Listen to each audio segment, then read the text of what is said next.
नमस्कार बंधुगण मोर नाम सबिता मु 35 वर्ष बयस मु एक विज्ञापन संस्थारे काम करे 3 वर्ष पूर्वरु मो स्वामी कर्कट रोगरे मृत्युवरण करथिले। मोर कोनोसी संतान नाही। मोर केवल एही खाली पड़ी एवं एक छोट फ्लैट अछि जेउठारे मु एका रहे। मोर जीवन एही परी मु सकाळे उठी थाए ऑफिस को जाए एवं संध्यारे फेरी टीवी देखे। मु रातिरे सोई थाए। केतेबेले सप्ताहांतरे मु मो जेजेबापांको घरकू जाए। जेजेबापा जेजेमा एवं सेमानंक पुओ मानस मोर घणजा से एबे 20 वर्ष बयसरे पहुंची। से कॉलेज रे पढ़े। से लंबा एवं चौड़ा एवं बड़ बड़ आखि अछि। जेतेबेले से पिला थिला मु ताकू मो कोଳରେ खाइबाकू देली। मु ताकू चंद्र विषय रे कहानी सुनाइली। एबे मु देखि पारुछि जे से जणे पुरुष होई गलानी। मानस कोन अजब नुहे जाहाकू मु मो निज पिला परि पालन करिछि। आजि ताकू देखि मु अन्य किछि अनुभव करुछि। एहा कोन साधारण मु जानि नाही कि जानिबाकू चाहू नाही। सेही शुक्रवार संध्यारे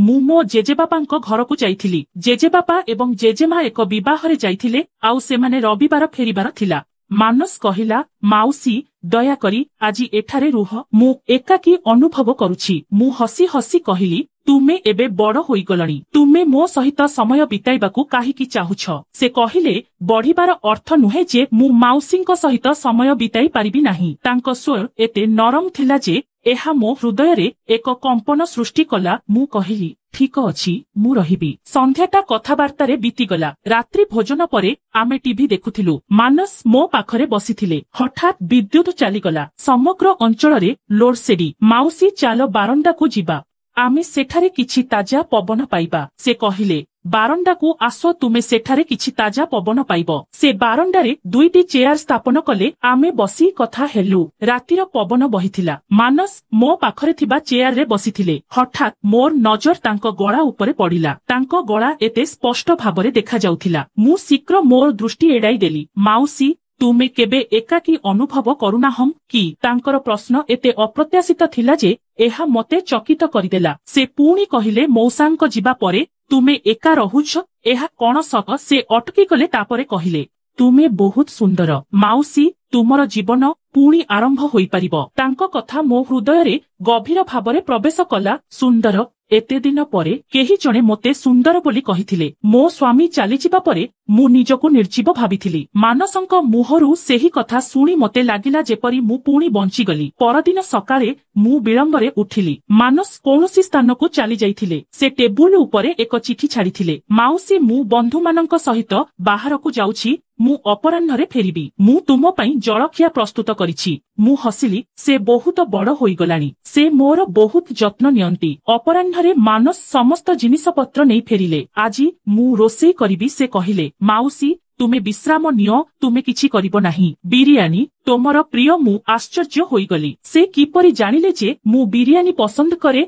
मु तांकू केबे कहि नाही। तुमे आसीबा समय रे मु तुमको एठारे देखिली एवं सेठारे बिरियानी थिला। तुमे बहुत खाइल। तुमे तांकर एते भल जत्न नियो। मोर गळा सुखी गला। सेही संध्यारे मानस रोसेई घरे काम करुथिले। मु चा तयारी करिबाकू गली।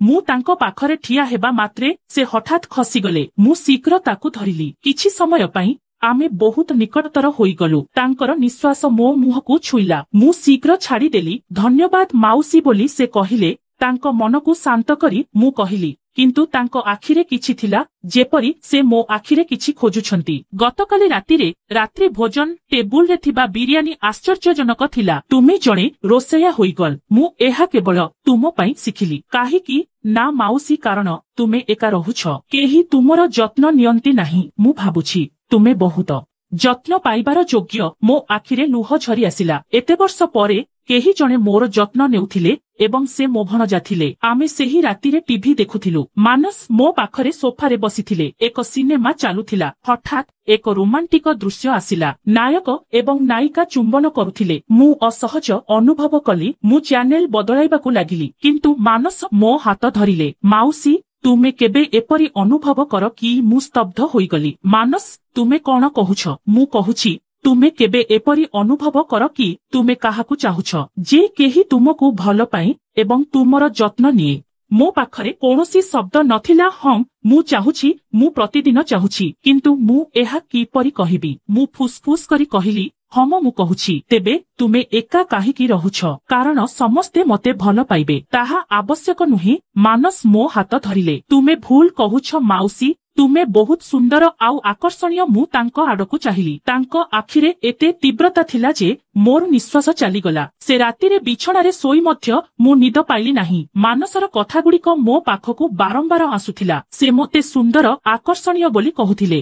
କିନ୍ତୁ ଏହା କଣ ସାଧାରଣ ଜଣେ ଭଣଜା ତାଙ୍କ ମାଉସୀଙ୍କ ପ୍ରଶଂସା କରୁଥିଲା? ମୁଁ ଭୁଲ କରୁଛି କି ନା? ମାନସର ଆଚରଣରେ ପ୍ରକୃତରେ କିଛି ଅସ୍ୱାଭାବିକ ଅଛି। ମୁଁ ନିଜକୁ ଲଜ୍ଜିତ ଅନୁଭବ କଲି। ମୁଁ ମୋ କୋଳରେ ପାଳିତ ପୁଅ ବିଷୟରେ ଏପରି ଭାବିବା କଣ ପାପ ନୁହେଁ? କିନ୍ତୁ ମୁଁ ମୋ ଶରୀରରେ ଥିବା ଭାବନାକୁ ଅସ୍ୱୀକାର କରିପାରିଲି ନାହିଁ। ମୁଁ ମାନସର ସ୍ପର୍ଶରେ, ତାଙ୍କ କଥାରେ, ତାଙ୍କ ଦୃଷ୍ଟିକୋଣରେ ଏକ ଅଦ୍ଭୁତ ଝିମଝିମ ଅନୁଭବ କଲି। ମୁଁ କଣ ବହୁତ ଏକାକୀ ହୋଇଗଲି? ଏତେ ଏକାକୀ ଯେ ମୁଁ ମୋ ଭଣଜାଙ୍କ ଭିତରେ ମଧ୍ୟ ଜଣେ ପ୍ରେମିକ ଖୋଜୁଛି। ପ୍ରଭାତରେ ମୁଁ କିଛି ସତେଜ ପବନ ନିଶ୍ୱାସ ନେବାକୁ ବାରଣ୍ଡାକୁ ଗଲି। ମାନସ ମଧ୍ୟ ସେଠାରେ ଥିଲେ। ମୁଁ ନିଦ ପାଉନାହିଁ। ମାଉସୀ, ତୁମେ ମଧ୍ୟ କରିପାରିବ ନାହିଁ? ନା, ସେ ଅଟକି ଗଲେ। ତାପରେ ସେ କହିଲେ, ମାଉସୀ, ମୁଁ ତୁମ ସହିତ କଥା ହେବାକୁ ଚାହୁଁଛି। କୁହ, ମୁଁ ତୁମକୁ ବହୁତ ପସନ୍ଦ କରେ। ମୋର ହୃଦୟ ଏକ ସ୍ପନ୍ଦନ ଛାଡ଼ିଦେଲା। ମୁଁ କହୁଛି, ଯେତେବେଳେ ତୁମେ ଏଠାକୁ ଆସ, ତୁମେ ପାଖରେ ନଥିବା ବେଳେ ମତେ ବହୁତ ଭଲ ଲାଗେ। ମୁଁ ଖାଲି ଅନୁଭବ କରେ। ମାନସ, ମୁଁ ତୁମର ମାଉସୀ ମୁଁ ଜାଣିଛି, କିନ୍ତୁ ଯେତେବେଳେ ମୁଁ ତୁମକୁ ଦେଖେ ତମେ ମୋ ମାଉସୀ ପରି ଲାଗେ ନାହିଁ। ମତେ ଲାଗୁଛି ତୁମେ ଜଣେ ସୁନ୍ଦର ମହିଳା। ମୁଁ ଥମ ହୋଇଯାଏ। ସେ କଣ କହୁଛନ୍ତି? ଏହା କଣ ସମ୍ଭବ? ମାନସ, ତୁମେ ବୁଝିପାରୁଛ ତୁମେ କଣ କହୁଛ? ହମ, ମୁଁ ଜାଣିଛି ମୁଁ ପାଗଳ ହୋଇଗଲିଣି। ମୁଁ ଜାଣିଛି ଏହା ଭୁଲ, କିନ୍ତୁ ମୁଁ ନିଜକୁ ରୋକି ପାରୁନାହିଁ। ତାଙ୍କ ଆଖିରେ ଲୁହ ଥିଲା। ମୁଁ ତାଙ୍କ ମୁଣ୍ଡକୁ ଆଲିଙ୍ଗନ କଲି। ମାନସ, ତୁମେ କଣ କହୁଛ? ମୁଁ ତୁମକୁ ଭଲ ପାଇ? ଏହା ଶୁଣି ମୋର ଦୁନିଆ ଉଲଟ ପାଲଟ ହୋଇଗଲା। ମୁଁ ଜାଣି ନଥିଲି କଣ କରିବି। ମୁଁ କଣ କହିବି? ମାନସ, ମୁଁ ଜାଣେ ତୁମେ ମତେ ଗାଳି ଦେବ, କିନ୍ତୁ ମୁଁ ମିଛ କହିପାରିବି ନାହିଁ। ମୁଁ ତୁମକୁ ଭଲ ପାଏ। ମୁଁ ଥରି ଯାଉଥିଲି ଏହା ସତ୍ୟ ହୋଇପାରେ ନାହିଁ, କିନ୍ତୁ ତାଙ୍କ ଆଖିକୁ ଦେଖି ମୁଁ ଜାଣିପାରିଲି ଯେ ସେ ମିଛ କହୁନାହାନ୍ତି। ମାନସ, ତୁମେ ବୁଝିପାରୁଛ ତୁମେ କଣ କହୁଛ? ହମ, ମୁଁ ବୁଝିପାରୁଛି। ମୁଁ ତୁମକୁ ସ୍ୱାମୀ ପରି ଭଲ ପାଏ। ମୋ ପାଦ ତଳୁ ମାଟି ଖସିଗଲା। ମୁଁ ଚେୟାର ଉପରେ ବସିଗଲି। ମାନସ, ଏହା ସମ୍ଭବ ନୁହେଁ। ମୁଁ ତୁମର ମାଉସୀ। କିନ୍ତୁ ମାଉସୀ, ତୁମେ ମତେ ଆଦୌ ପସନ୍ଦ କରୁନାହଁ କି? ମୁଁ ତାଙ୍କୁ ଜଣେ ପୁରୁଷ ଭାବରେ କଣ ଉତ୍ତର ଦେବା ଉଚିତ ଥିଲା? ସତ୍ୟ କଥା ହେଉଛି, ମୁଁ ତାଙ୍କୁ ଜଣେ ପୁରୁଷ ଭାବରେ ମଧ୍ୟ ଦେଖିବା ଆରମ୍ଭ କରିଥିଲି। ତାଙ୍କର ସ୍ପର୍ଶ ମୋ ଶରୀରକୁ ଥରାଇ ଦେଉଥିଲା। ମାନସ, ଏପରି କଥା କୁହ ନାହିଁ। ମାଉସୀ, ମୁଁ ଜାଣେ ତୁମେ ଏକା ଅଛ। ତୁମେ ଚାହୁଁଛ କେହି ତୁମକୁ ଭଲ ପାଉ। ମୁଁ ତୁମର ଯତ୍ନ ନେଇପାରିବି। ମୁଁ ତୁମକୁ ଭଲ ପାଇପାରିବି। କିନ୍ତୁ ମୁଁ ତୁମର ମାଉସୀ। ତେବେ କଣ ଆମେ ଦୁହେଁ ବୟସ୍କ? ମୁଁ ତୁମକୁ ବାଧ୍ୟ କରୁନାହିଁ। ମୁଁ କେବଳ କହୁଛି ମୁଁ ତୁମକୁ ଭଲ ପାଏ। ମୁଁ ଶବ୍ଦ ହରାଇ ବସିଥିଲି। ମାନସ ଆସି ମୋ ଚେୟାର ପାଖରେ ବସିଲେ। ସେ ମୋ ହାତ ଧରିଲେ। ମାଉସୀ, ମୁଁ ଜାଣେ ତୁମେ ମତେ ପସନ୍ଦ କର। ମୁଁ ତୁମ ଆଖିରେ ଏହା ଦେଖିଛି। ତାଙ୍କ କଥା ମୋ ହୃଦୟରେ ପ୍ରତିଧ୍ୱନିତ ହେଲା। ହମ, ମୁଁ ଏକା। ହଁ, ମୁଁ ଚାହୁଁଛି କେହି ମୋତେ ଭଲ ପାଉ। କିନ୍ତୁ ଏହା କଣ ମୋର ଭଣଜା ହୋଇପାରେ? ମାଉସୀ, ମୁଁ ତୁମ ପାଖରେ ଶୋଇପାରିବି। ମୁଁ ଆଶ୍ଚର୍ଯ୍ୟ ହୋଇଗଲି। କଣ ମୁଁ ତୁମ ପାଖରେ ଶୋଇପାରିବି? ମୁଁ କିଛି କରିବି ନାହିଁ। ମୁଁ ଭାବିଲି ମୁଁ ସ୍ୱପ୍ନ ଦେଖୁଛି। ମାନସ, ତୁମେ ପାଗଳ ହୋଇଗଲଣି। ହମ, ମୁଁ ତୁମ ପାଇଁ ପାଗଳ। ସେ ମୋ ପାଖକୁ ଆସିଲେ। ମୁଁ ପଛକୁ ହଟିଲି। ମାଉସୀ, ଭୟ କର ନାହିଁ। ମୁଁ ତୁମର କ୍ଷତି କରିବି ନାହିଁ। ମାନସ, ଯଦି ଏହା ଭୁଲ ତେବେ ତୁମେ ମତେ କାହିଁକି ଅଟକାଉ ନାହଁ? ମୁଁ ସ୍ଥିର ହୋଇଗଲି। ସତରେ ମୁଁ ତାଙ୍କୁ କାହିଁକି ଅଟକାଉ ନଥିଲି? ମୁଁ କଣ ଏହା ଚାହୁଁଥିଲି ଯେ ମୁଁ ଗଭୀରରେ କୌଣସି ସ୍ଥାନରେ ସେ ରାତିରେ ମୁଁ ରୁମକୁ ଫେରି ନଥିଲି। ମୁଁ ବାରଣ୍ଡାରେ ରହିଲି। ଆମେ ଦୁହେଁ ମଧ୍ୟ ଶୋଇପଡ଼ିଲୁ। ଆମେ କିଛି କହିଲୁ ନାହିଁ। ରାତି ଅନ୍ଧାର ହୋଇଗଲା। ମୁଁ ମଧ୍ୟ ଉଠି ପାରିଥିଲି। ହଠାତ୍ ମୁଁ ତାଙ୍କ ହାତ ମୋ କାନ୍ଧରେ ଅନୁଭବ କଲି। ପ୍ରଥମେ ମୁଁ ଭାବିଲି ସେ ଶୋଇପଡ଼ିଥିବେ, କିନ୍ତୁ ତାଙ୍କ ଆଙ୍ଗୁଠି ଧୀରେ ଧୀରେ ମୋ ପିଠି ତଳକୁ ଖସିଗଲା।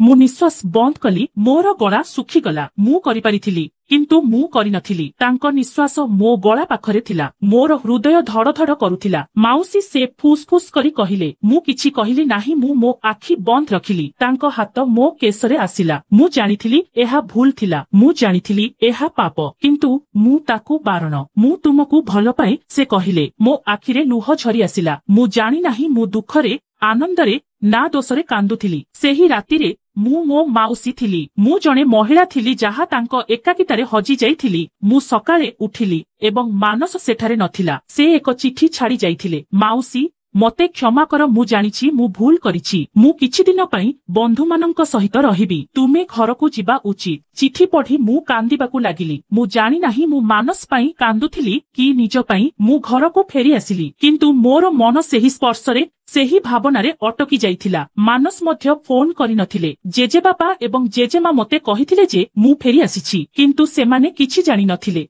3 सप्ताह परे जेजेबापा फोन करिथिले सबिता तमे जानो मानस कोन करिछि से कहउछंती जे से पाठ पढ़िबाकू विदेश जाउछंती एमिति हठात निष्पत्ति काहीकि मोर हृदय भांगिबाकू लागिला मो जोगु मानस चली जाउथिले मु जानि नथिली जे दादांकू कोन कहिबी मु कोन तांकू कहिबी जे मु तांको प्रेमरे पड़ी गलिनी मो भणजार स्पर्शरे मु हजी गली ना से किछि कहिले नाही 6 मास बीती गला मानस मुंबई चली गले मु पूरी एका किंतु एही एकाकिता भिन्न एहा दोषरे परिपूर्ण एहा इच्छारे परिपूर्ण एहा एक निषिद्ध स्मृति एबे मध्य जेतेबेले मु रातिरे एका थाए मु सेही राति मने पकाए मानसर स्पर्श तांकर कथा मु जाने मु भूल करिछि किंतु मु एहा मध्य जाने जे जदि मु पुणी सेही परिस्थिति रे निजकू पाए तेबे मु हुए तो एहाकू पुनरावृत्ति करिबी मनुष्य हृदय कण एते जटिल प्रेम कम एते निरपेक्ष मु जानि नाही मु केवल एतिकी जाने जे मु मानसंकू भल पाए एवं एही प्रेम मो जीवनर सबुठारु बड़ पाप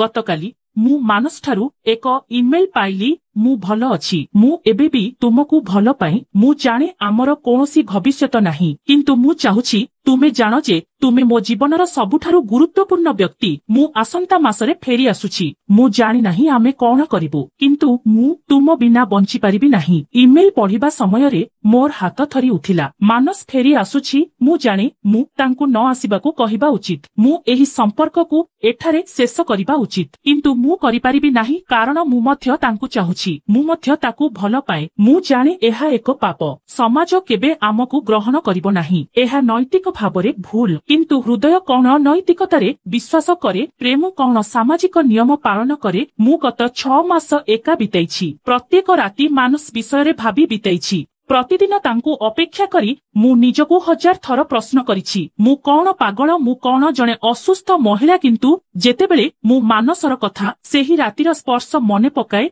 मते लागुछि जे एहा मो जीवनर एकमात्र सत्य आज सकाळे मु मानसकू उत्तर देली मु मध्य तुम पई अपेक्षा करूछि मानस फेरी आसिले एथर से सीधा मो फ्लैट को आसिले संध्यारे डोरबेल बाजिला जेतेबेले मु द्वार खोलिली सेठारे मानस थिले तांको आखिरे समान तीव्रता थिला तांको मुहरे क्लांत थिला किंतु एक दृढ़ निष्ठा थिला मु सबुदिन पई एठारे अछि मु तांको भितरकू आनिली आमे दुहे चुप बसिलु कथा कहि पारिलु नाही मु जाने एहा भूल किंतु मु आउ सह्य करि पारु नाही मु तुम बिना बंची पारिबि नाही मानस मो हाथ धरिले तुमे मते भल पाओ कि मु कांदिबाकू लागिली मु तुमको भल पाई किंतु एहा कोन संभव चाल दूर कोनोसी स्थान को जिबा अन्य एक सहर को अन्य एक देश रे जेउठारे केही आमको जानंती नाही एठारे तुमे मोर माउसी किंतु अन्य कोनोसी स्थान रे तुमे मो माउसी नुहम कि मु तम घणजा नुहे परस्पर को भल पाउथिबा दुई जण प्रेमी जुगल तांको कथा सुनी मो मनरे आशार एको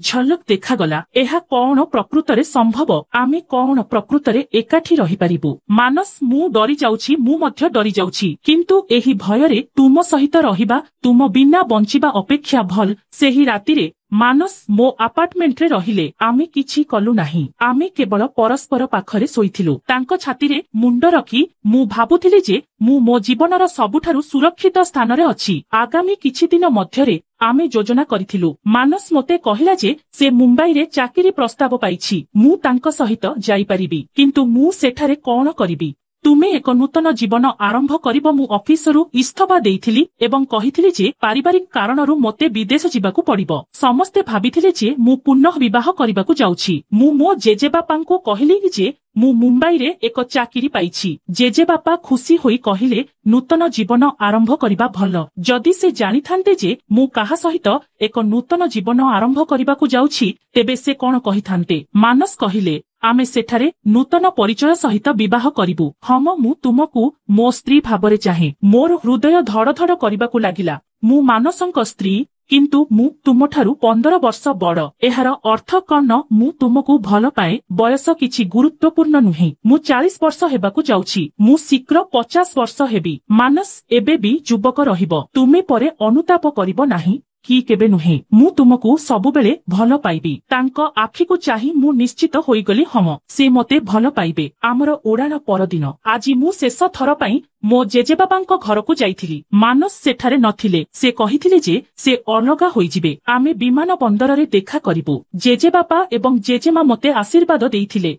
सेमाने कांदुथिले। सबिता खुशीरे रुह तुमर नूतन जीवनरे खुशी हुओ। जदि मु सेमानंकु कहिथांती जे मु जाहांकु सेमानंक झियो बोली विवेचना करा जाउथिला सेमानंक पुओ सहित एक नूतन जीवन आरंभ करिबाकु जाउछि तेबे कोन होइथांता। जेजेबापा कहिले मानस मध्य मुंबई रे अछि। से तुमको सूचना देबे। मु केवल मुंड हलाइली। मु घरकु फेरिबा समय रे जिनिसपत्र प्याकी कली। हठात कबाटरे ठक ठक शब्द हेला। मु भाबिली मानस किंतु जेतेबेले मु कबाट खोलिली देखिली दादा एवं जेजेमा मोर हृदय धड़धन करिबाकु लागिला। सेमाने किछि जानि पारिले कि जेजे बापा कहिले मते कुह सबिता मानस गत किछि दिन धरी अजब व्यवहार करुछि। से कहिला जे से मुंबई रे जाउछि किंतु मु भाबुछि से किछि लुचाउछंती। से कहिले तुमे मध्य मुंबई जाउछ एहा कोन एक सजोग। मु किछि कहि पारिली नाही। दादा एवं जेजेमा मते चाहि रहिले। तापरे सेमाने कहिले सबिता तुमे मो झियो परी मु चाहुछि तुमे खुशी हुओ किंतु जदि तुमे भूल रास्तारे जाओ तेबे एहा तुम पई भलो हेबो नाही। मु बुझी पारिली जे सेमाने संदेह करुथिले किंतु संपूर्ण भाबरे नुहे। दादा मु किछि भूल करू नाही। मु आशा करूछि सेमाने चली गले। मु सेही रातिरे सोई पारिली नाही। मो जेजेबापांको कथा मो पाखकु बारंबार आसुथिला। सेमाने कोन प्रकृतरे किछि संदेह करुथिले। मु विमान बंदररे पहुंचिली। मु मानसंकु भेटिली। आमे भिन्न भिन्न काउंटर रे जांच कलु। योजना अनुଯାयी आमे भिन्न भिन्न विमान रे जाउथिलु किंतु शेष मुहूर्त रे जेजेबापा फोन कले सबिता तुमे केउठी विमान बंदर रे अपेक्षा कर मु आसुछि काहिकी। जेजेबापा मु मानसंकु कहिली। से मते सबु किछि कहिले। मोर हृदय भांगी गला। मानस मते सबु किछि कहिले। जेजेबापा किछि कुह नाही मु आसुछि। फोन विच्छिन्न होई गला। मु मानसंकु चाहिली। से बुझी पारिला जे किछि भूल होईछि। कोन हेला माउसी तुमे तुम जेजेबापांकु सबु किछि कहिलो। मु किछि कहिली नाही। तापरे दादा काहिकी कहिले जे तुमे सबु किछि कहिलो। अध घंटा परे दादा एवं जेजेमा आसिले। सेमानंकर मुहम क्रोधरे लाल होई गला। सबिता एठाकु आसो मु एवं मानस सेमानंक पाखकु गलु। दादा कहिले मानस तुमे मते सबु किछि कहिली। एबे मु सबितांक ठारु एहा सुनिबाकु चाहुछि। मु मानसंकु चाहिली। से आखि तळकु करिदेले। दादा कहिले तुमे मो पुओ को नहीं पळाइबाकु जाउथिलो। मु किछि कहि पारिली नाही। जेजेमा कांदिबाकु लागिले। सबिता तुमे कोन करिबाकु जाउथिलो। तुमे मो झियो परी एवं मानस तुमर भणजा। दादा जेजेमा कहिले एहा एक पाप। दादा कहिले पूजा घर को जाओ एवं मानस एसबु बकवास बंद कर। किंतु दादा तुमे दुहे पागल होइगल। मु मानसंकु देखिली। से मते देखिले। आमे दुहे बुझिगलु जे आमर स्वप्न भांगी गला। सेही दिन परे 2 वर्ष बीती गला। मु मोर पुरुणा जीवन को फेरीगली। सेही ऑफिस सेही फ्लैट सेही एकाकिता। मानस प्रकृतरे मुंबई जाइथिले। से जोगाजोग रखि नथिले। मो जेजेबापा मो सहित कथा हेउथिले किंतु पूर्व परि नुहे। सेमाने मते क्षमा करि देइथिले किंतु सेमाने भूली पारु नथिले। मु प्रतिदिन निजको प्रश्न करे मु कोन भूल करिथिली। मु कोन एथिपई अनुताप करूछि। सत कहिबाकू गले मु एथिपई अनुताप करे नाही। मु मानसंकु भल पाउथिली। सेही प्रेम भूल होई पारे किंतु ताहा मिथ्या नथिला। किंतु मु जाने आमे भूल रास्तारे थिलु। समाजरे आमर कोनोसी स्थान नाही। आमर प्रेमर कोनोसी भविष्यत नाही। आज सकाळे मानस माउसिंक ठारु एक इमेल आसिला मु विवाह करूछि। मु जाने तुमे खुशी हेबो। मु तुमको केबे भूली पारिबी नाही। किंतु मु एक नूतन जीवन आरंभ करिबाकु चाहुछि। तुमे मध्य किछि नूतन कर। तुमे खुशी हेबा योग्य। इमेल पढिबा परे मु कांदिली नाही। मु हसिली। मानस ठीक काम करिथिले। से तांको जीवन रे आगको बढ़िले किंतु मु कोन ताहा करि पारिबी मु जानि नाही। मु केवल एतिकी जानिछि जे सेही राती मो जीवनर सबुठारु सुंदर स्मृति। सेही निषिद्ध स्पर्श सेही निषिद्ध प्रेम सबुबेले मो हृदय रे रहिबो। लोकमाने कहिबे मु पापी।